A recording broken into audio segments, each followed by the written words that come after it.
Ang Beast Wheel na kapangyarihan ng Elderwood Guardian at mukhang hindi makapaniwala si Arthur sa kanyang nakita dahil ang S-Class Mana Beast ay nasa loob lang pala ng Beast Core. Kaya huwag na nating patagalin pa. Let's go! And please like and subscribe sa ating YouTube channel mga lods at mag-follow sa ating Facebook page. Salamat!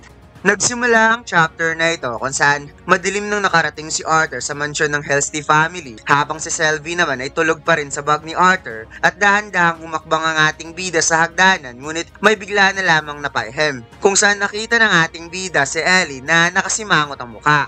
Binati ni Arthur si Ellie at sinabing ang kanyang big brother ay nakauwi na ngayon sa bahay. Ngunit bigla na lamang itong tumalon towards Arthur na napaluha habang si Selvi naman ay nagising dahil sa gulat. Niyakap ng mahigpit ni Ellie ang kanyang kuya at binatin niya ito dahil muli na itong nakabalik sa kanilang tahanan. Humingi ng sorry si Arthur, ngunit sumimangot naman itong si Ellie na napasabing welcome back big brother. Kaya sinagot ni Arthur na masaya na siya dahil nakabalik na siya ngayon. At kung maaari, pwede mo na ba akong bitawan? Ngunit wika ni Ellie, nakadepende yun kung iiwan siyang muli ng big brother niya. Kaya napatugon si Arthur, sige promise, hindi na kita iiwan. Pumasok na si Ellie habang pinupunasan niya ang kanyang luha at na-realize ni Arthur na sobrang bilis naman lumaki ni Ellie. Ngunit bigla siyang napaisip na ang ibig sabihin lang nito, magkakaroon na ng boyfriend ng kapatid niya. Kaya napa-oh no ang ating bida sa kanyang iniisip na what if kung mangyayari ang bagay na to, hindi niya na malalapitan ng kapatid niya. Biglang dumating sina Alice at Ray na masayang ni-welcome ang kanilang anak.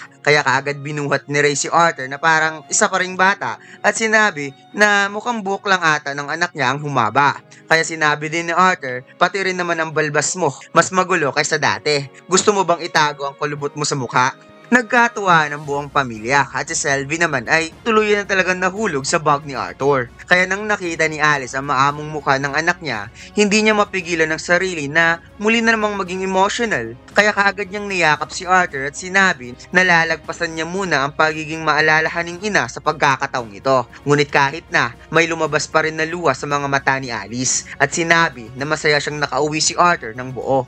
Napangiti ang ating bida at nagpasalamat sa kanyang ina. Humingi siya ng sorry dahil lagi niya itong pinag-aalala. Bigla namang napaihim itong si Vincent at sinabi na hindi ko sana sisirain ang mode yung lahat.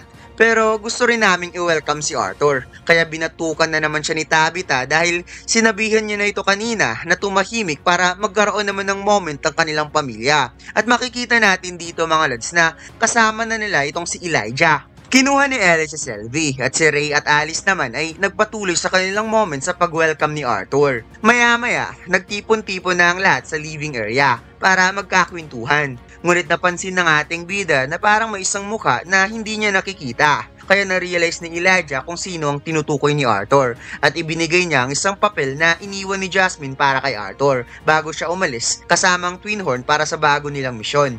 Binasa ni Arthur ang mensahe at sinabi ni Jasmine, Arthur, nag-enjoy ako. Salamat. At instead na sasabihin sana niyang love Jasmine, pinalitan niya ito ng sincerely Jasmine. Kaya nagkaroon ng sweet drop sa ulo ng ating bida na para bang nagka-brain fogging si Arthur dahil sa nabasa niya at sinabi na ganito talaga lagi si Jasmine. Sayang hindi man lang niya ito naihatid. At may naisip lang ako mga lods sa message ni Jasmine kay Arthur na para bang sinadya ata ng author ang ganong message. Isipin mo, 2 years lang dalawang nagkasama, tas si Arthur pang 40 years old mag-isip. Naisip nyo ba naisip ko? Anyways, balik tayo mga lods. Napaka-clever talaga ng author na to. Napangiti si Ray at sinabi na huwag kang magalala, babalik din yon.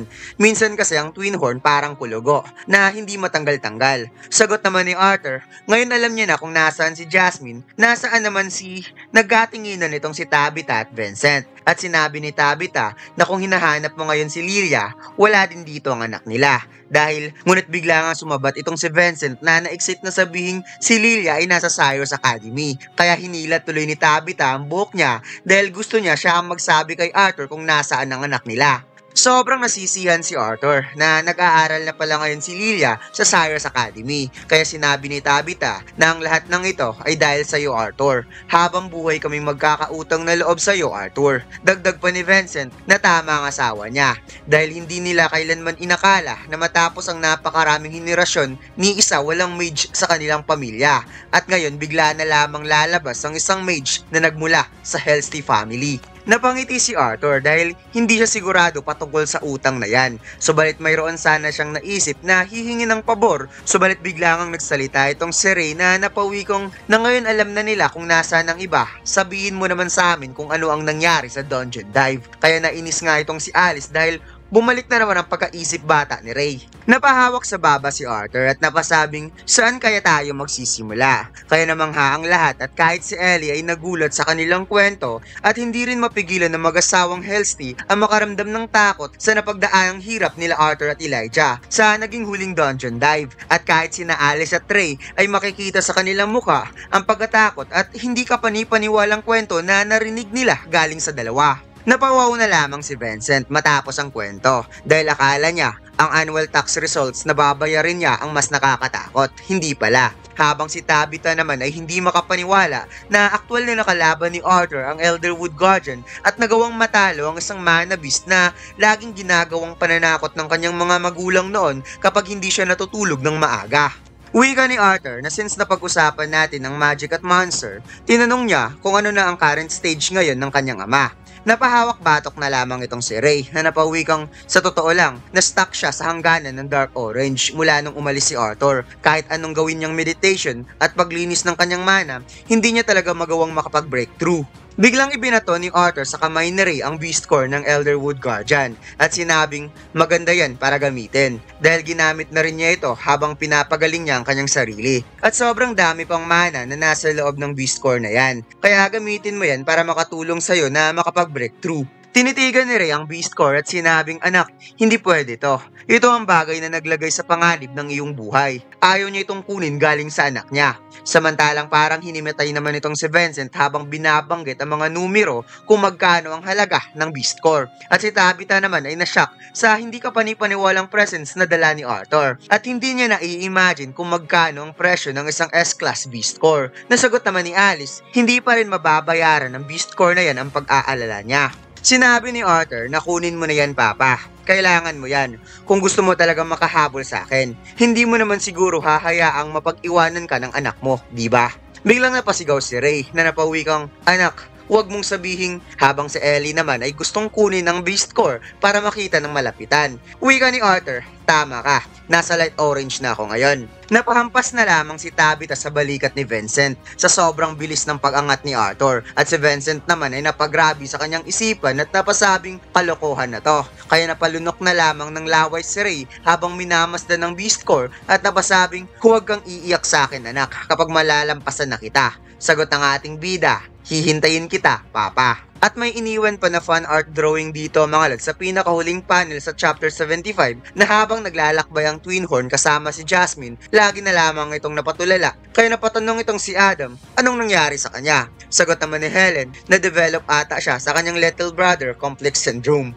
Ang isa sa pinakamaangas at sobrang simpleng design, ang pinakabagong John Mac anime t-shirt, ang The Strongest Duo.